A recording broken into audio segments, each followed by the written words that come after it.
শাশুড়ি মা যে আমাকে এইরকম একটা কথা বলবে সেটা আমি কোনোদিনও ভাবতে পারিনি। কথাটা খুব আমার কানেই লেগেছে।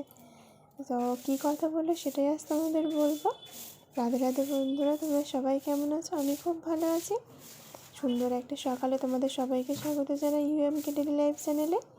দেখো সকাল সকাল উঠে পড়েছি, উঠে আমি ঠাকুর নম করে ঘর ঝাড় দিয়ে এখন জামা কাপড়গুলো সব ভিজিয়ে দিচ্ছি। জামা কাপড়গুলো আমি আগেই ভিজিয়ে রাখি।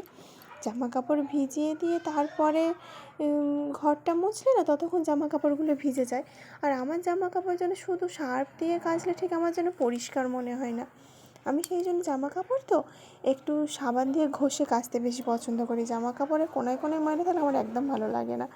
তা জামা কাপড়গুলো ভিজিয়ে দিয়ে আমি ঘরগুলো সব মুছে নিলাম। আর এখন ওষুধটা খেয়ে নিচ্ছি। আমি ওষুধটা খেতে না প্রায় দিন ভুলে যাই। তো জামা কাপড়গুলো ভিজিয়ে এসে মনে হলো ওষুধটা খেয়ে আসি আগে।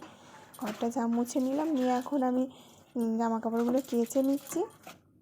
কেচে আবার স্নান করে নেব। স্নান করে একটু আগে স্নান করতে অবশ্য দেরি হবে। স্নানটা করে নিয়ে আমি আজকের যেহেতু মঙ্গলবার ঠাকুরের পূজা করব, আজকে বজরংবলীর পুজো আছে।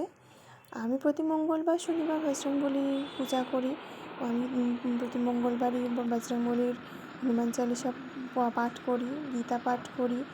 আমার মেয়ে তো হনুমান চালিসা পড়তে খুব পছন্দ করে। তো স্নান করে বিছানাটা গুছিয়ে নিলাম, তখন আমার মেয়েও উঠে পড়েছে। এখন সিঁদুর পরে নিচে যাব ঠাকুর ঘরে। ঠাকুর ঘরে এসে দেখছি মা ঠাকুরের অলরেডি ঠাকুর ঘর মুছে ঠাকুরের থালাগুলোয় সমস্ত ভোগ প্রসাদ দিয়ে রেডি করেছে। আর আমাকে বলছে তুমি ঠাকুরকে পূজা করে দাও, আমি এদিকে অনেকটা গুছিয়ে দিয়েছি। আরে ঠিক আছে মা, তুমি আমি পূজা করছি। তখন মা বলছে আমি তাহলে সকালে টিফিনটা করে দিই। মা সকালে দোকানের টিফিনটা মাই করে, সন্ধ্যের টিফিনটাও বেশিরভাগ সময় মা করে। আমি দুপুরে রান্না করি, আরও আদার্স কাজগুলো আমি করি, কারণ মা আমার অনেক হেল্প করে, সবজিগুলো কেটে দেয়। তা আমি এদিকে পূজা করে নিলাম। আজকে একটা কলকে ফুল পেয়েছি, অনেক দিন পরে একটা দিদিভাই আজকে আমাদের বাড়িতে অনেকগুলো ফুল দিয়ে গিয়েছে। উনি আগে দিত, আজকে ফুল দিয়ে গিয়েছে। আর তুলসী পাতাগুলো আমি না সব কিনে আনে আমার শ্বশুরমশাই, ওগুলো জলের মধ্যে একটুখানি ছড়া দিয়ে দিয়ে রেখে দিলে প্যাকেটে অনেক দিন করেই থাকে। ঠাকুরের সব পায়ে আমি চন্দন তুলসী পাতা দিয়ে দিলাম। তুলসী পাতা কীভাবে দিতে হয় সেটা নিয়ে আমি তোমাদের একটা ভিডিও করেছি আগে, তোমরা চাইলে দেখে নিতে পারো, আমার চ্যানেলে দেওয়া আছে। তুলসী পাতা দিয়ে এখন আমি শঙ্খ জল দিয়ে সমস্ত ঠাকুরের আরতি করে নিচ্ছি। আর জল শঙ্খ দিয়ে আরতি করে ঠাকুরের নাকি ওটা স্নান করানো বলে, আমি ওটা ঠিক জানি না, এটা ঠাকুরমশাই বলেছিল, ওটা আমি আরও বিস্তারিতভাবে জানতে চাই। তা আমি এবার প্রদীপ দিয়ে আরতি করে নিলাম আর কর্পূর আরতি করলাম। আমি প্রতিদিনই তো কর্পূর আরতি করি, কারণ সকাল সন্ধ্যা কর্পূর আরতি করলে ঠাকুর নাকি খুব খুশি হয় কর্পূরের আরতিটা। আর সকালবেলা করে যদি তুমি প্রতিদিন কর্পূর জলে ছড়া দিয়ে সমস্ত বাড়ি গঙ্গা জল দিয়ে ছড়া দিতে পারো, বাড়ির সমস্ত নেগেটিভিটি দূর হয়ে যায়। তারপর ঠাকুরের আরতি করে নিয়ে আমি শাকবাজে এখন পূজা করে নিলাম, আর ঠাকুর ভোগ প্রসাদ একটু পরে তুলে নেব। এবার চলে এলাম আমি উপরে ছাদে। সমস্ত জামা কাপড়গুলো কেচেছিলাম, ঠাকুরের কিছু জামা কাপড় ছিল সেগুলোও কেচেছিলাম, কেচে সব ছাদে নিয়ে এলাম, শুকনো করতে দিলাম। নিচে এসে বাবা মায়ের ঘরটা পরিষ্কার করে মশারিটা তুলে পরিষ্কার করে গুছিয়ে দিলাম। এরপর টিফিনটা করে নিই, এবার চলে এলাম রান্নাঘরে।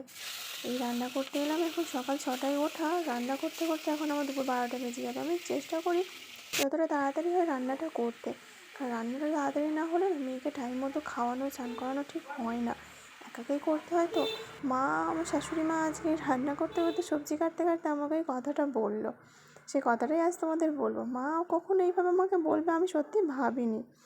মা আমাকে বলছে তুমি কি ফোন দেখে দেখে রান্না করছো? আমি যখন ভিডিওটা শ্যুট করছি ফোন নিয়ে, তখন মা বলছে তুমি কি ফোন দেখে দেখে রান্না করছো?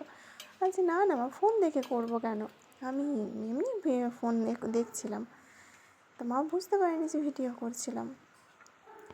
তা এখন দেখো আজকে আমাদের মাছের দিয়ে ঝিঙে দিয়ে তরকারি হচ্ছে, আর কুমড়ো আলু দিয়ে পুঁই শাক দিয়ে মাছের মাথা চিংড়ি দিয়ে একটা তরকারি হচ্ছে।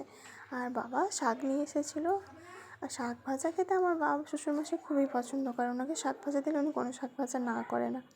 তা সজনা পাতা আর মেথি শাক দিয়ে ভাজা করছি, আর পুরুল দিয়ে একটু পেটো করবো। তা সেগুলো করতে এখন তোমাদের অতটা দেখাতে পারবো না, এদিকে নিয়ে আবার স্নান করবে বলে বায়না করছে। তা অলরেডি আমি রান্নাটা করে নিয়ে রান্নাঘরটা অগোছালো হয়ে আছে, পরিষ্কার করি।